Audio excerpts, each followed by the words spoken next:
People wake up in the morning, they begin to think about their problems. Those problems are circuits of memories in the brain.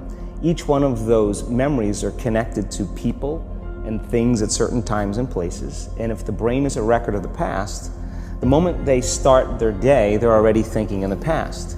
Each one of those memories has an emotion. Emotions are the end product of past experiences. So the moment they recall those memories of their problems, they all of a sudden feel unhappy, they feel sad, they feel pain. Now, how you think and how you feel creates your state of being. So the person's entire state of being when they start their day is in the past. So what does that mean? The familiar past will sooner or later be predictable future. So if you believe that your thoughts have something to do with your destiny, and you can't think greater than how you feel, or feelings have become the means of thinking, by very definition of emotions, you're thinking in the past. And for the most part, you're going to keep creating the same life. So then people grab their cell phone, they check their WhatsApp, they check their text, they check their emails, they check Facebook, they take a picture of their feet, they post it on Facebook, they tweet something, they do Instagram, they check the news, and now they feel really connected to everything that's known in their life. And then they go through a series of routine behaviors.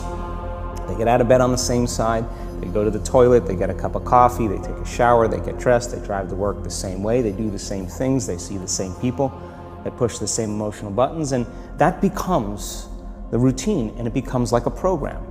So now they've lost their free will to a program, and there's no unseen hand doing it to them. So when it comes time to change, the redundancy of that cycle becomes a subconscious program. So now 95% of who we are by the time we're 35 years old is a memorized set of behaviors, emotional reactions, unconscious habits, hardwired attitudes, beliefs, and perceptions that function like a computer program. So then a person can say with their 5% of their conscious mind, I want to be healthy, I want to be happy, I want to be free. But the body's on a whole different program. So then how do you begin to make those changes? Well, you have to get beyond the analytical mind, because what separates the conscious mind from the subconscious mind is the analytical mind. And that's where meditation comes in, because you can teach people through practice how to change their brainwaves, slow them down. And when they do that properly, they do enter the operating system where they can begin to make some really important changes. So most people then wait for crisis or trauma or disease or diagnosis. They wait for loss, some tragedy to make up their mind to change. And my message is, why wait? And you can learn and change in a state of pain and suffering, or you can learn and change in a state of joy and inspiration. And I think right now, the cool thing is that people are waking up. Most people spend 70% of their life living in survival and living in stress. So they're always anticipating the worst case scenario based on a past experience. And they're literally, out of the infinite potentials in the quantum field, they're selecting the worst possible outcome, and they're beginning to emotionally embrace it with fear. And they're conditioning their body into a state of fear. Do that enough times, the body has a panic attack without you. You can't even predict it because it's programmed subconsciously. So people become addicted to the rush of those emotions, and they use the problems and conditions in their life to reaffirm their limitation, so at least they can feel something. So now when it comes time to change, you say to the person, why are you this way? Well, every time they recall the event, they're producing the same chemistry in their brain and body as if the event is occurring, firing and wiring the same circuits and sending the same emotional signature to the body. Well, what's the relevance behind that? Well, your body is your unconscious mind.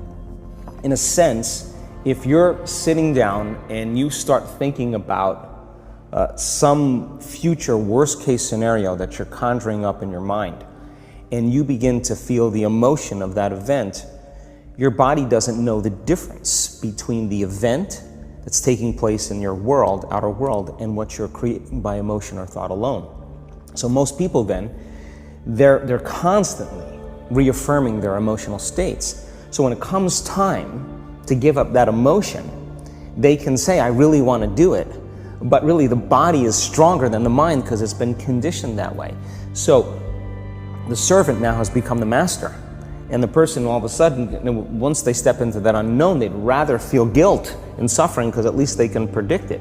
Being in the unknown is a scary place for most people because the unknown is uncertain. People say to me, well, I can't predict my future. I'm in the unknown, and I always say the best way to predict your future is to create it. Not from the known, but from the unknown. What thoughts do you want to fire and wire in your brain? What behaviors do you want to demonstrate in one day? The act of rehearsing them mentally, closing your eyes, and rehearsing the action. The rehearsing the reaction of what you want, or the Yeah, action? the action of what you want. By closing your eyes and mentally rehearsing some action. If you're truly present, the brain does not know the difference between what you're imaging and what you're experiencing in 3D world. So then you begin to install the neurological hardware in your brain to look like the event has already occurred. Now, your brain is no longer a record of the past. Now it's a map to the future. And if you keep doing it, priming it that way, the hardware becomes a software program. And who knows, you just may start acting like a happy person. And then I think the hardest part is to teach our body emotionally what the future will feel like ahead of the actual experience. So what does that mean? You can't wait for your success to feel empowered. You can't wait for your wealth to feel abundant. You can't wait for your new relationship to feel love, or your healing to feel whole. I mean, that's the old model of reality, of cause and effect, waiting for something outside of us to change how we feel inside of us. And when we feel better inside of us, we pay attention to whoever or whatever caused it. But what that means then is that from the Newtonian world is that most people spend their whole life living in lack, waiting for something to change out there. What do you mean the Newtonian world? The Newtonian world is all about the predictable. It's all about predicting a future. But the quantum model of reality is about causing an effect. The moment you start feeling abundant and worthy, you are generating wealth. The moment you're empowered and feel it, you're beginning to step towards your success. The moment you start feeling whole, your healing begins. And when you love yourself and you love all of life, you'll create an equal. And now you're causing an effect. And I think that's the difference between living as a victim in your world, saying, I am this way because of this person or that thing or this experience. They made me think and feel this way. When you switch that around, you become a creator of your world, and you start saying, my thinking and my feeling is changing an outcome in my life. And now that's a whole different game, and we start believing more that we're creators of reality. And most people, when they have a thought, they just think that that's the truth. And I think one of my greatest realizations in my own journey was, just because you have a thought doesn't necessarily mean it's true. So if you think 60 to 70,000 thoughts in one day, and we do, and 90% of those thoughts are the same thoughts as the day before, and you believe that your thoughts have something to do with your destiny, your life's not going to change very much, because the same thought leads to the same choice leads to the same behavior creates the same experience, and the same experience produces the same emotion. And so then the act of becoming conscious of this process to begin to become more aware of how you think, how you act, and how you feel. It's called metacognition. And so then, why is that important? Because the more conscious you become of those unconscious states of mind and body, the less likely you're going to go unconscious during the day. And that thought is not going to slip by your awareness unchecked, because it means to know thyself. The word meditation means to become familiar with. So as you become familiar with the thoughts, the behaviors, and the emotions of the old self, you're retiring that old self. As you fire and wire new thoughts and condition the body into a new emotional state, if you do that enough times, it'll begin to become familiar to you. So it's so important, just like a garden. If you're planting a garden, you got to get rid of the weeds. You got to take the plants from the past year and you got to pull them out. The rocks that sift to the top that are like our emotional blocks, they have to be removed. The soil has to be tenderized and broken down. We have to make room to plant a new garden. So primarily, we learn the most about ourselves and others when we're uncomfortable. Because the moment you move into that uncomfortable state, normally a program jumps in. When that program jumps in, it's because the person doesn't want to be in the present moment and engage it consciously. If you're not being defined by a vision of the future, then you're left with the old memories of the past, and you will be predictable in your life. And if you wake up in the morning and you're not being defined by a vision of the future, as you see the same people and you go to the same places and you do the exact same thing at the exact same time, It's no longer that your personality is creating your personal reality. Now your personal reality is affecting or creating your personality.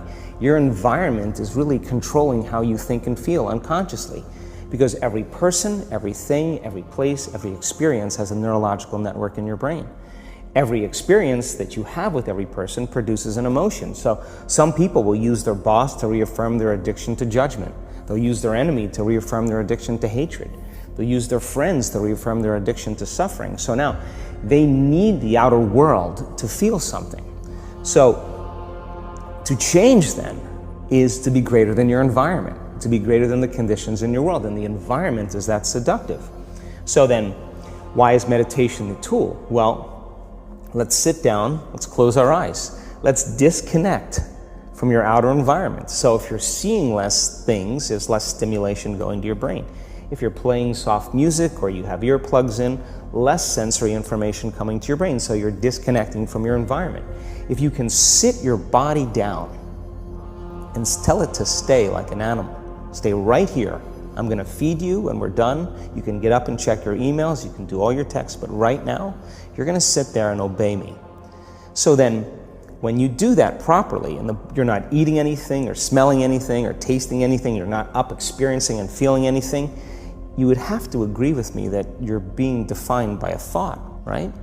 So when the body wants to go back to its emotional past, and you become aware that your attention is on that emotion, and where you place your attention is where you place your energy, you're siphoning your energy out of the present moment into the past, and you become aware of that. And you settle your body back down in the present moment, because it's saying, well, it's 8 o'clock, you normally get upset because you're in traffic around this time, and here you are sitting, and we're used to feeling anger, and you're off schedule. Oh, it's 11 o'clock, and you usually check your emails and judge everybody. Well, the body's looking for that predictable chemical state. Every time you become aware that you're doing that, and your body is craving those emotions, and you settle it back down into the present moment, you're telling the body it's no longer the mind, that you're the mind, and now your will is getting greater than the program. And if you keep doing this over and over again, over and over again, over and over again, just like training a stallion or a dog, it's just going to say, I'm going to sit. And the moment that happens, and the body's no longer the mind, when it finally surrenders, there's a liberation of energy. We go from particle to wave, from matter to energy, and we free ourselves from the chains of those emotions that keep us in the familiar past. And we've seen this thousands of times. In fact, we can actually predict it now on a brain scan.